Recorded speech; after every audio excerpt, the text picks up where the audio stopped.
मजबूत रखा, किसी भी चीज पे कमजोरी वहां पे नहीं होने दी।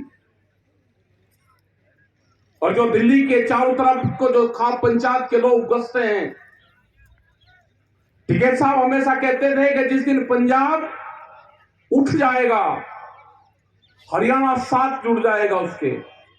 और जब ये दोनों आ जाएंगे तो हरियाणा का मतलब है पूरा पश्चिम उत्तर प्रदेश और राजस्थान, ये जो पुराना हरियाणा था, यही पूरे देश के किसानों के भाग्य का फैसला हो जाएगा उसी दिन। उनके टाइम पे नहीं हुआ।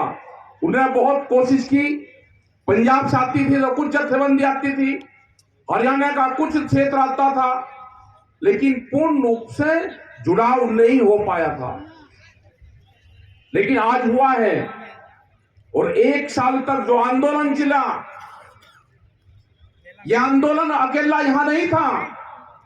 यह आंदोलन फिजिकल रूप से, यह आंदोलन दिल्ली के चारों तरफ दिखने को लगता था, लेकिन यह आंदोलन जब भी संयुक्त मोर्चा कोई कॉल देता था तो कर्नाटक, तमिलनाडु, झारखंड, छत्तीसगढ़, आसाम, सब जगह लोग इस पे कार्रवाई करते थे। जो यहां पे बात होती थी उसके ऊपर काम करते थे। लेकिन आज भी, जैसे युद्धवीर सिंह ने कहा, आज भी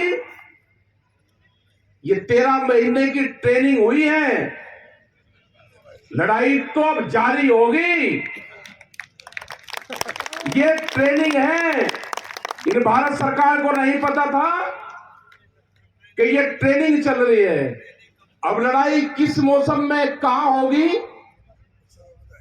उसका स्वरूप क्या होगा, अब हम सब लोग ट्रेंड हो चुके हैं। अगर लड़ाई जून के महीने में जो होगी तो उसके लिए क्या क्या सामान चाहिएगा, लड़ाई सर्दी में होगी तो उसकी क्या व्यवस्था चाहिए, ये सब ट्रेनिंग होगी। एक 13 महीने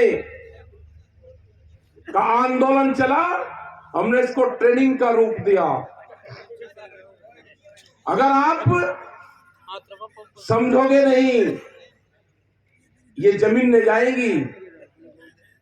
जमीन ने सबसे अगला टारगेट उनका जमीन के ऊपर है कि किसी भी कारण से जमीनों को छीना जाए। जमीन आप रात को बेच लो तो रात को बिक जाएगी। इसमें पैदा होने वाली फसल हम दिन के उजाले में भी नहीं बेच पाते, लेकिन जमीन हमारी रात को भी बिकती है। अभी दूध की पॉलिसी आ रही है, वे 22 रुपए लीटर तक दूध बेचेंगे आपके गांव में। कोल्ड ड्रिंक जैसे बेचते हैं, 22 रुपए लीटर तक दूध बिकेगा। जो भूमिहीन किसान है, जो मजदूर हैं, जो आदिवासी लोग हैं, जो जंगलों में रहकर दूध बेचने का काम करते थे,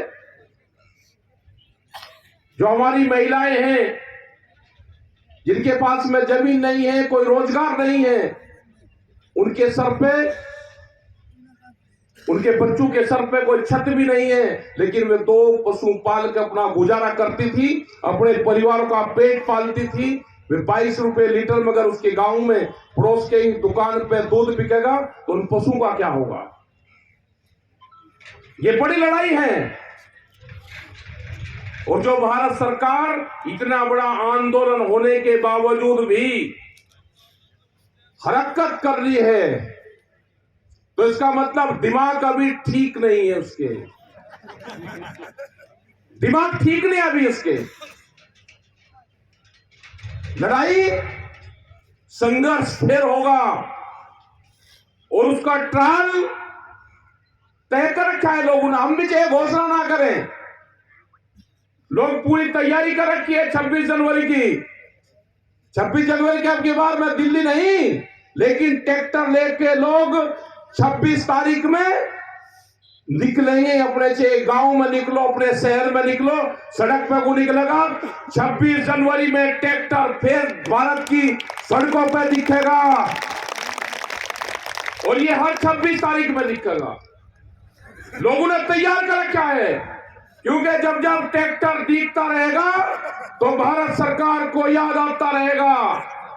अब अपने गांव में लोगों ने तैयारी कर रखी है, वे गांव से दूसरे गांव में निकल लेंगे, वे शहरों में निकाल लेंगे, लेकिन 26 तारीख को ट्रैक्टर मार्च निकलेगा। ये आंदोलनों की, ये नहीं कि भारत सरकार ने घोषणा कर दी कि हम बात करेंगे। अभी तो एमएसपी पे कमेटी भी नहीं बनाई, वे बात नहीं कर रहे। अभी भी कोई कमेटी बनाने की बात नहीं करी। पर्चे भी बहुत दर्ज है, वे भी वापसी नहीं हुए। अभी तो बातचीत करने वाला ही कोई नहीं है। वो दिख ही नहीं रहा कि कौन बात करेगा।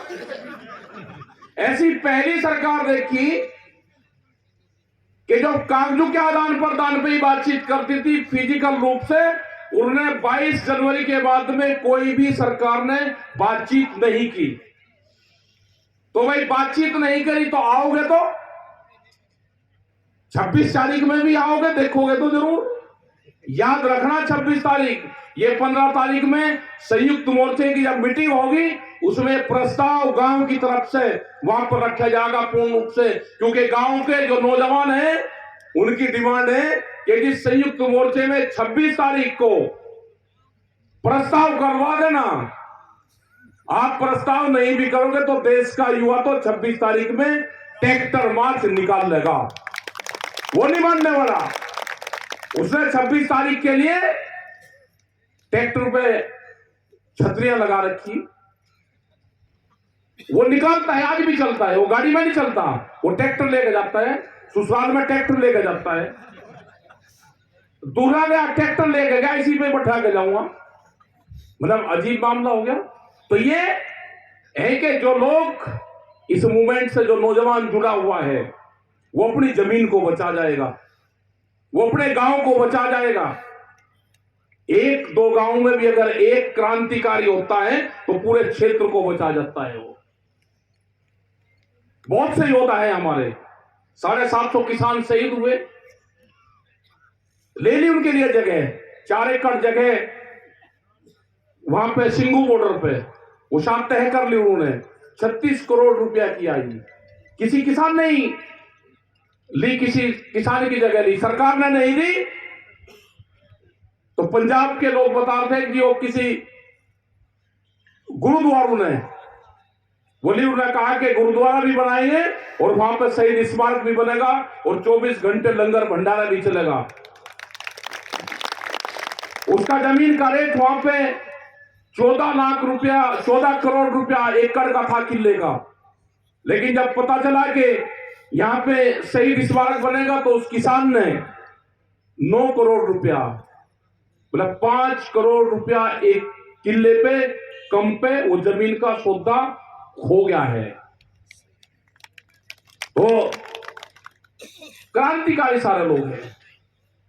हमको अगला टारगेट जो भी भारत सरकार की पॉलिसी आएगी, ये भी आंदोलन में तय हुआ था। बातचीत में जो हमारे 5 लोग संयुक्त मोर्चे की तरफ से थे, ये तय हुआ था कि कोई भी भारत सरकार कोई पॉलिसी लेकर आएगी तो बगैर किसानों की सहमति के, बातचीत के वो पॉलिसी नहीं लेकर आएगी।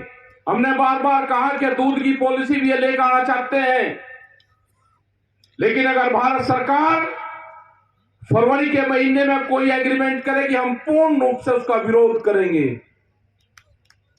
अमूल जैसी कंपनी ने ये कहा कि 10 रुपया लीटर हमको अगर सब्सिडी दोगे तो ये अमूल की कंपनियां बच सकती है।